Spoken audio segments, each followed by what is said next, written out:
KaraokeBooks. The Yellow Wallpaper. Charlotte Perkins Gilman. Audiobook. It is very seldom that mere ordinary people like John and myself secure ancestral halls for the summer.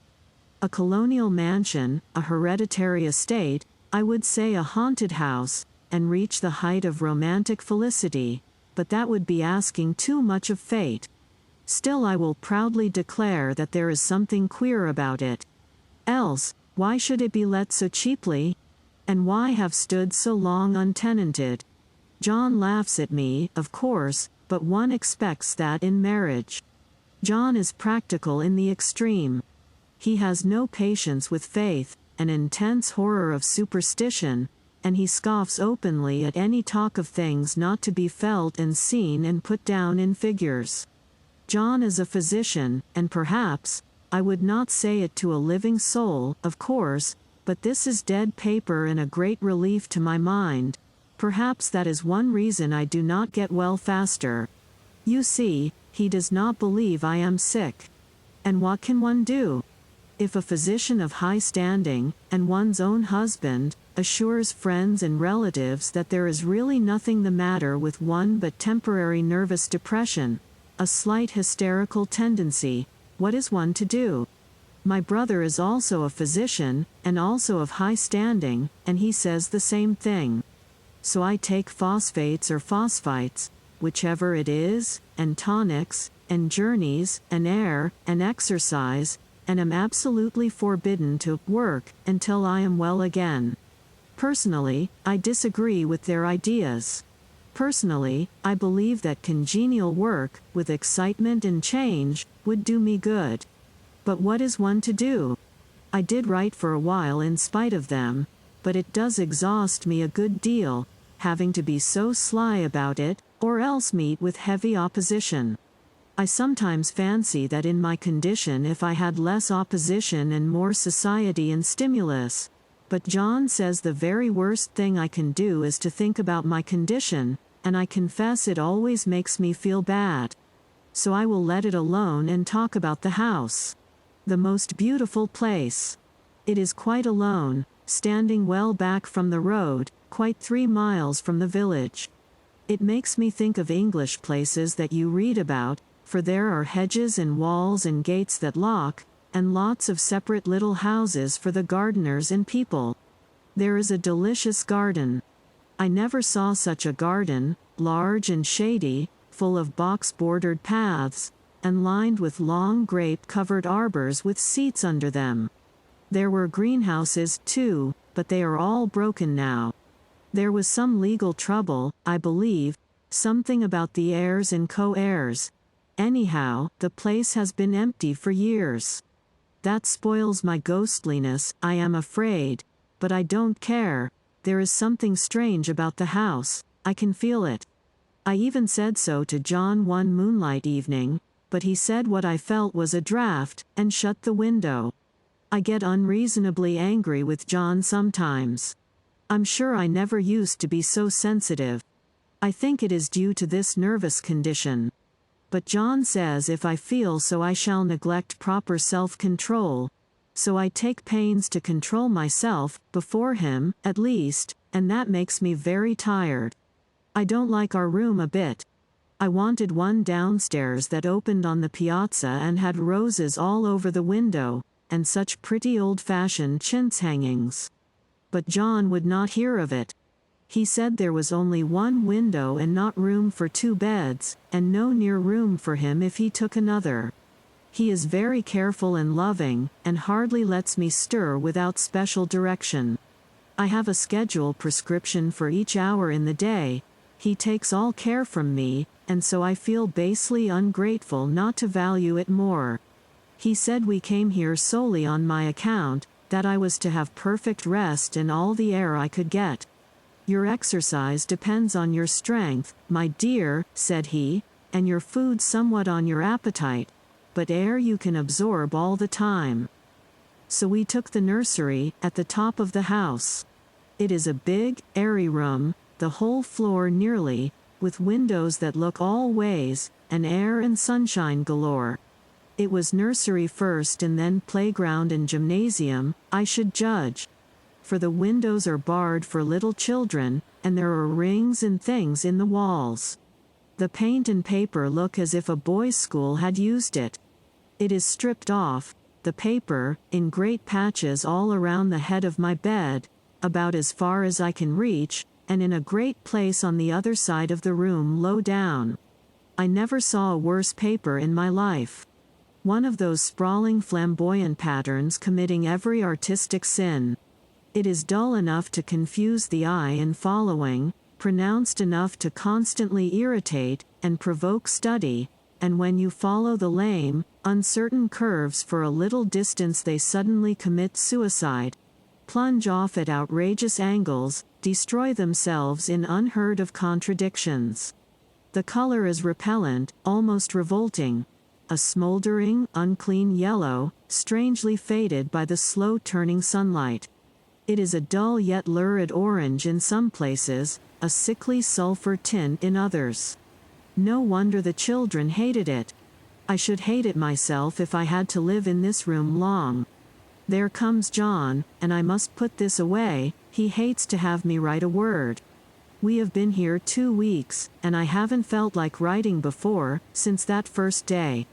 I am sitting by the window now, up in this atrocious nursery, and there is nothing to hinder my writing as much as I please, save lack of strength. John is away all day, and even some nights when his cases are serious. I am glad my case is not serious. But these nervous troubles are dreadfully depressing.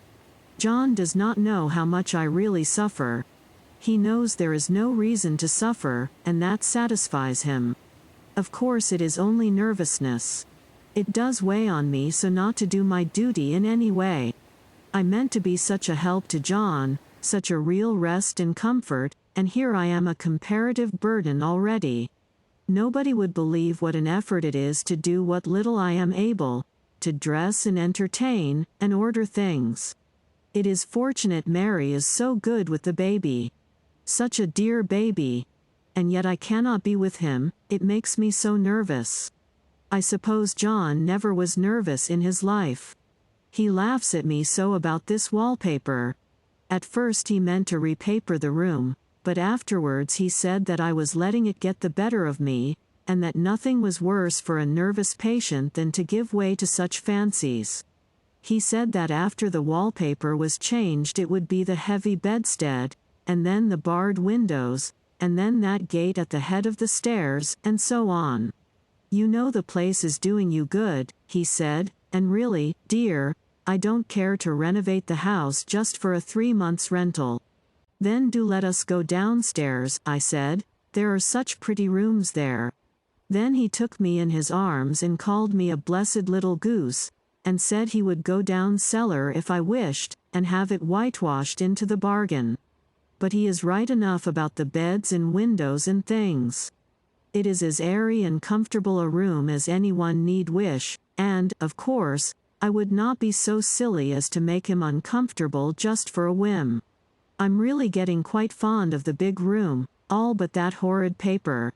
Out of one window I can see the garden, those mysterious deep-shaded arbors, the riotous old-fashioned flowers and bushes and gnarly trees. Out of another I get a lovely view of the bay and a little private wharf belonging to the estate. There is a beautiful shaded lane that runs down there from the house. I always fancy I see people walking in these numerous paths and arbors, but John has cautioned me not to give way to fancy in the least. He says that with my imaginative power and habit of story making a nervous weakness like mine is sure to lead to all manner of excited fancies, and that I ought to use my will and good sense to check the tendency. So I try. I think sometimes that if I were only well enough to write a little it would relieve the press of ideas and rest me. But I find I get pretty tired when I try. It is so discouraging not to have any advice and companionship about my work. When I get really well, John says we will ask Cousin Henry and Julia down for a long visit, but he says he would as soon put fireworks in my pillowcase as to let me have those stimulating people about now. I wish I could get well faster. But I must not think about that. This paper looks to me as if it knew what a vicious influence it had. There is a recurrent spot where the pattern lolls like a broken neck and two bulbous eyes stare at you upside down. I get positively angry with the impertinence of it in the everlastingness. Up and down and sideways they crawl, and those absurd, unblinking eyes are everywhere. There is one place where two breadths didn't match, and the eyes go all up and down the line, one a little higher than the other. I never saw so much expression in an inanimate thing before, and we all know how much expression they have. I used to lie awake as a child and get more entertainment and terror out of blank walls and plain furniture than most children could find in a toy store. I remember what a kindly wink the knobs of our big old bureau used to have, and there was one chair that always seemed like a strong friend. I used to feel that if any of the other things looked too fierce, I could always hop into that chair and be safe. The furniture in this room is no worse than inharmonious, however, for we had to bring it all from downstairs.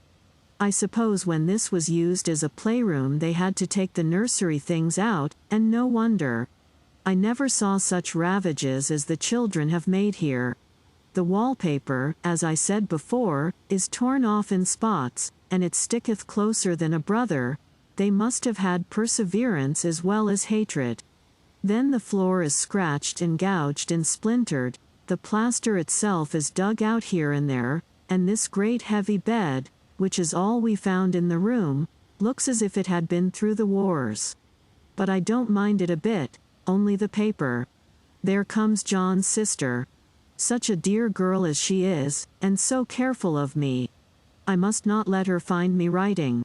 She is a perfect and enthusiastic housekeeper, and hopes for no better profession. I verily believe she thinks it is the writing which made me sick. But I can write when she is out, and see her a long way off from these windows. There is one that commands the road, a lovely, shaded, winding road, and one that just looks off over the country. A lovely country, too, full of great elms and velvet meadows. This wallpaper has a kind of sub-pattern in a different shade, a particularly irritating one, for you can only see it in certain lights, and not clearly then. But in the places where it isn't faded, and where the sun is just so, I can see a strange, provoking, formless sort of figure, that seems to sulk about behind that silly and conspicuous front design. There's sister on the stairs. Well, the 4th of July is over. The people are gone and I am tired out. John thought it might do me good to see a little company, so we just had Mother and Nellie and the children down for a week. Of course I didn't do a thing. Jenny sees to everything now. But it tired me all the same. John says if I don't pick up faster he shall send me to Weir Mitchell in the fall. But I don't want to go there at all.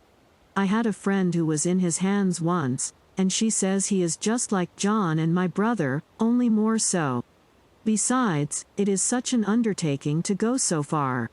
I don't feel as if it was worth while to turn my hand over for anything, and I'm getting dreadfully fretful and querulous. I cry at nothing, and cry most of the time.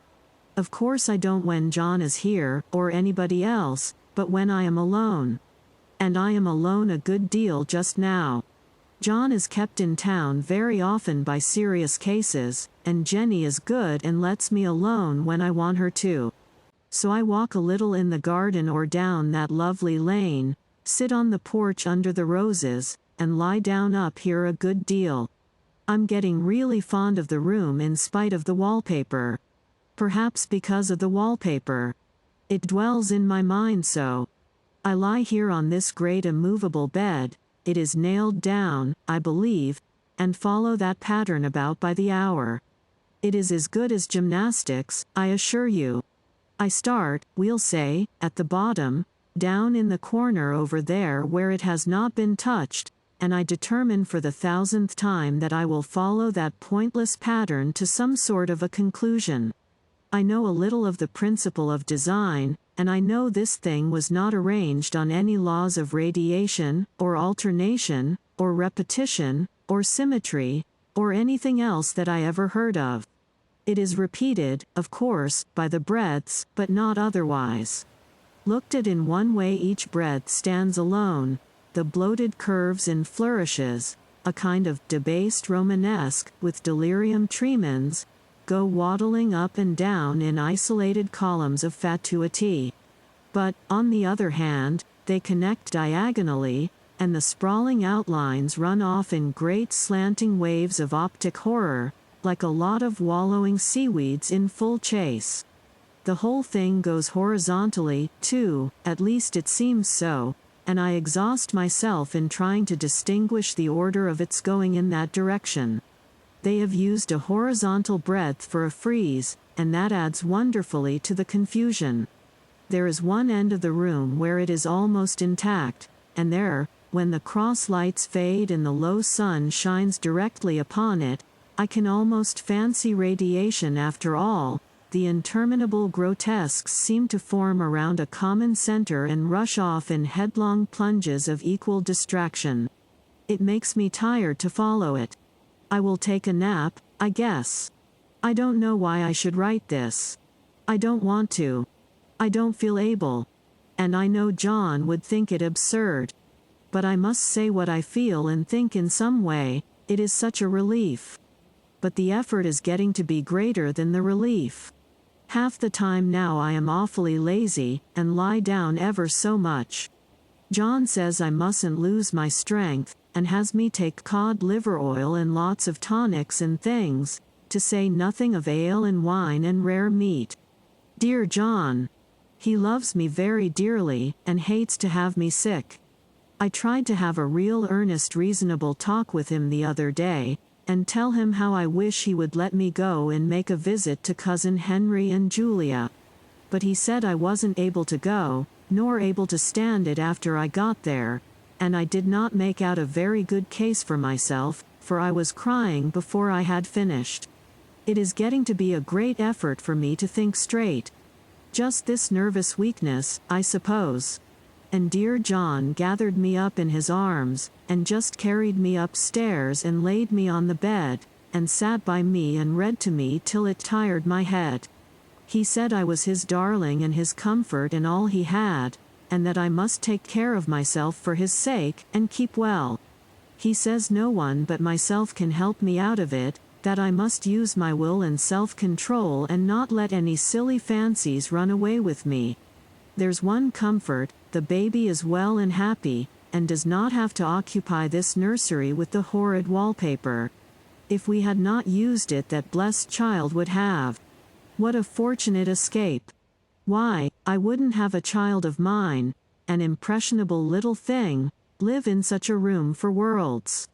I never thought of it before, but it is lucky that John kept me here after all. I can stand it so much easier than a baby, you see. Of course I never mention it to them any more, I am too wise, but I keep watch of it all the same. There are things in that paper that nobody knows but me, or ever will. Behind that outside pattern the dim shapes get clearer every day. It is always the same shape, only very numerous. And it is like a woman stooping down and creeping about behind that pattern. I don't like it a bit. I wonder, I begin to think, I wish John would take me away from here. It is so hard to talk with John about my case, because he is so wise, and because he loves me so. But I tried it last night. It was moonlight. The moon shines in all around, just as the sun does. I hate to see it sometimes, it creeps so slowly, and always comes in by one window or another. John was asleep and I hated to waken him, so I kept still and watched the moonlight on that undulating wallpaper till I felt creepy. The faint figure behind seemed to shake the pattern, just as if she wanted to get out. I got up softly and went to feel and see if the paper did move, and when I came back John was awake. "What is it, little girl?" he said.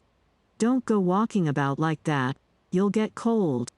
I thought it was a good time to talk, So I told him that I really was not gaining here, and that I wished he would take me away.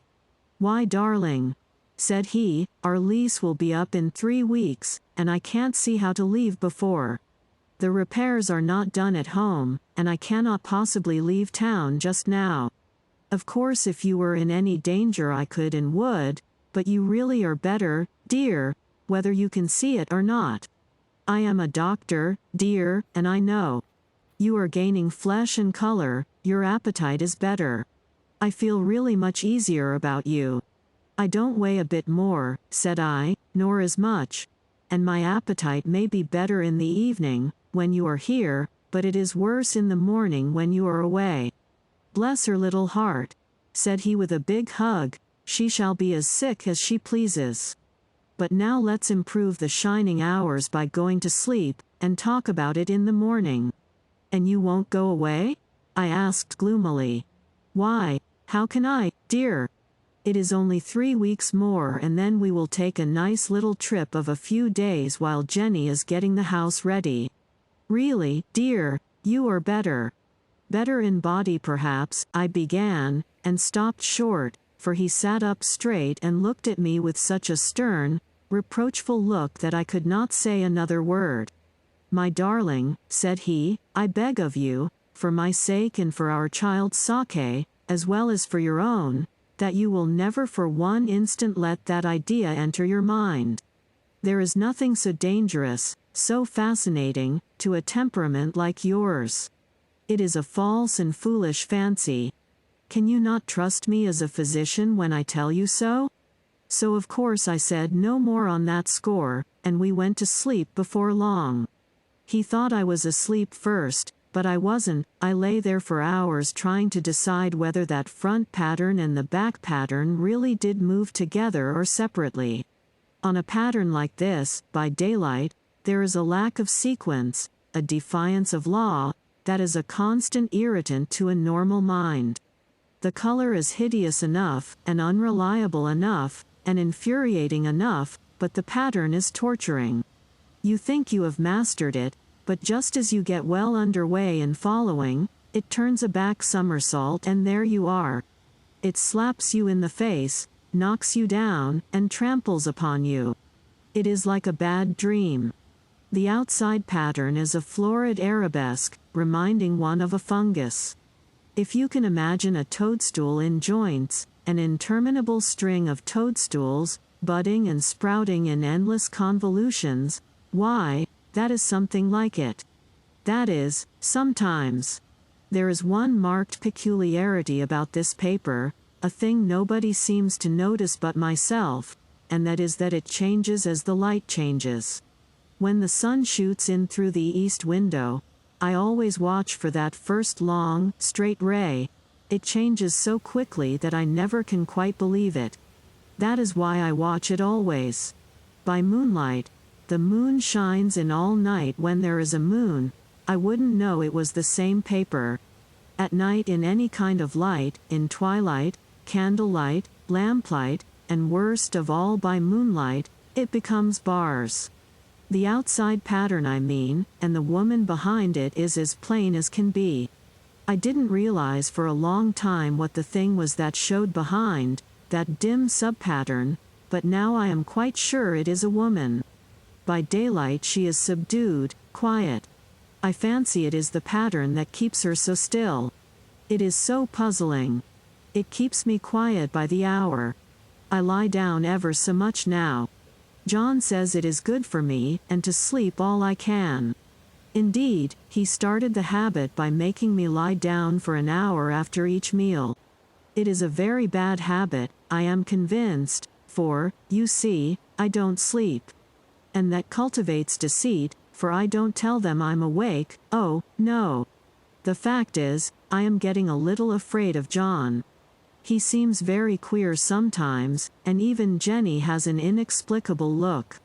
It strikes me occasionally, just as a scientific hypothesis, that perhaps it is the paper. I have watched John when he did not know I was looking, and come into the room suddenly on the most innocent excuses, and I've caught him several times looking at the paper. And Jenny too. I caught Jenny with her hand on it once. She didn't know I was in the room, and when I asked her in a very quiet voice, with the most restrained manner possible, what she was doing with the paper, she turned around as if she had been caught stealing, and looked quite angry, asked me why I should frighten her so. Then she said that the paper stained everything it touched, that she had found yellow smooches on all my clothes and John's, and she wished we would be more careful. Did not that sound innocent? But I know she was studying that pattern, and I am determined that nobody shall find it out but myself. Life is very much more exciting now than it used to be. You see, I have something more to expect, to look forward to watch. I really do eat better, and am more quiet than I was. John is so pleased to see me improve. He laughed a little the other day, and said I seemed to be flourishing in spite of my wallpaper. I turned it off with a laugh. I had no intention of telling him it was because of the wallpaper. He would make fun of me. He might even want to take me away. I don't want to leave now until I have found it out. There is a week more, and I think that will be enough. I'm feeling ever so much better. I don't sleep much at night, for it is so interesting to watch developments, but I sleep a good deal in the daytime. In the daytime it is tiresome and perplexing. There are always new shoots on the fungus, and new shades of yellow all over it. I cannot keep count of them, though I have tried conscientiously. It is the strangest yellow, that wallpaper. It makes me think of all the yellow things I ever saw, not beautiful ones like buttercups, but old foul, bad yellow things. But there is something else about that paper, the smell. I noticed it the moment we came into the room, but with so much air and sun it was not bad. Now we have had a week of fog and rain, and whether the windows are open or not, the smell is here. It creeps all over the house. I find it hovering in the dining room, skulking in the parlor, hiding in the hall, lying in wait for me on the stairs. It gets into my hair. Even when I go to ride, if I turn my head suddenly and surprise it, there is that smell. Such a peculiar odor, too. I have spent hours in trying to analyze it, to find what it smelled like. It is not bad, at first, and very gentle, but quite the subtlest, most enduring odor I ever met. In this damp weather it is awful. I wake up in the night and find it hanging over me. It used to disturb me at first. I thought seriously of burning the house, to reach the smell. But now I am used to it. The only thing I can think of that it is like is the color of the paper. A yellow smell. There is a very funny mark on this wall, low down, near the mopboard. A streak that runs round the room. It goes behind every piece of furniture, except the bed, a long, straight, even smooch, as if it had been rubbed over and over. I wonder how it was done and who did it, and what they did it for. Round and round and round, round and round and round, it makes me dizzy. I really have discovered something at last. Through watching so much at night, when it changes so, I have finally found out. The front pattern does move, and no wonder. The woman behind shakes it. Sometimes I think there are a great many women behind, and sometimes only one, and she crawls around fast, and her crawling shakes it all over. Then in the very bright spots she keeps still, and in the very shady spots she just takes hold of the bars and shakes them hard. And she is all the time trying to climb through. But nobody could climb through that pattern, it strangles so. I think that is why it has so many heads. They get through, and then the pattern strangles them off and turns them upside down, and makes their eyes white. If those heads were covered or taken off it would not be half so bad. I think that woman gets out in the daytime. And I'll tell you why, privately, I've seen her. I can see her out of every one of my windows. It is the same woman, I know, for she is always creeping, and most women do not creep by daylight. I see her on that long shaded lane, creeping up and down. I see her in those dark grape arbors, creeping all around the garden. I see her on that long road under the trees, creeping along, and when a carriage comes she hides under the blackberry vines. I don't blame her a bit.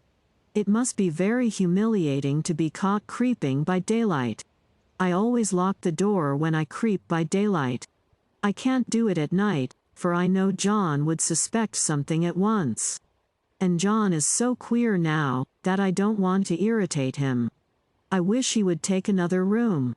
Besides, I don't want anybody to get that woman out at night but myself. I often wonder if I could see her out of all the windows at once. But, turn as fast as I can only see out of one at one time. And though I always see her, she may be able to creep faster than I can turn. I have watched her sometimes away off in the open country, creeping as fast as a cloud shadow in a high wind. If only that top pattern could be gotten off from the under one. I mean to try it, little by little. I have found out another funny thing, but I shan't tell it this time. It does not do to trust people too much. There are only 2 more days to get this paper off, and I believe John is beginning to notice. I don't like the look in his eyes. And I heard him ask Jenny a lot of professional questions about me. She had a very good report to give. She said I slept a good deal in the daytime. John knows I don't sleep very well at night, for all I'm so quiet. He asked me all sorts of questions, too, and pretended to be very loving and kind. As if I couldn't see through him. Still, I don't wonder he acts so, sleeping under this paper for 3 months. It only interests me, but I feel sure John and Jenny are secretly affected by it. Hurrah! This is the last day, but it is enough. John is to stay in town overnight, and won't be out until this evening. Jenny wanted to sleep with me, the sly thing. But I told her I should undoubtedly rest better for a night all alone. That was clever, for really I wasn't alone a bit. As soon as it was moonlight, and that poor thing began to crawl and shake the pattern, I got up and ran to help her. I pulled and she shook, I shook and she pulled, and before morning we had peeled off yards of that paper. A strip about as high as my head and half around the room. And then when the sun came and that awful pattern began to laugh at me, I declared I would finish it today. We go away tomorrow, and they are moving all my furniture down again to leave things as they were before. Jenny looked at the wall in amazement, but I told her merrily that I did it out of pure spite at the vicious thing. She laughed and said she wouldn't mind doing it herself, but I must not get tired. How she betrayed herself that time. But I am here, and no person touches this paper but me, not alive. She tried to get me out of the room, it was too patent. But I said it was so quiet and empty and clean now that I believed I would lie down again and sleep all I could, and not to wake me even for dinner, I would call when I woke. So now she is gone, and the servants are gone, and the things are gone, and there is nothing left but that great bedstead nailed down, with the canvas mattress we found on it. We shall sleep downstairs tonight, and take the boat home tomorrow. I quite enjoy the room, now it is bare again. How those children did tear about here. This bedstead is fairly gnawed. But I must get to work. I have locked the door and thrown the key down into the front path. I don't want to go out, and I don't want to have anybody come in, till John comes. I want to astonish him. I've got a rope up here that even Jenny did not find. If that woman does get out, and tries to get away, I can tie her. But I forgot I could not reach far without anything to stand on. This bed will not move. I tried to lift and push it until I was lame, and then I got so angry I bit off a little piece at one corner, but it hurt my teeth. Then I peeled off all the paper I could reach standing on the floor. It sticks horribly and the pattern just enjoys it.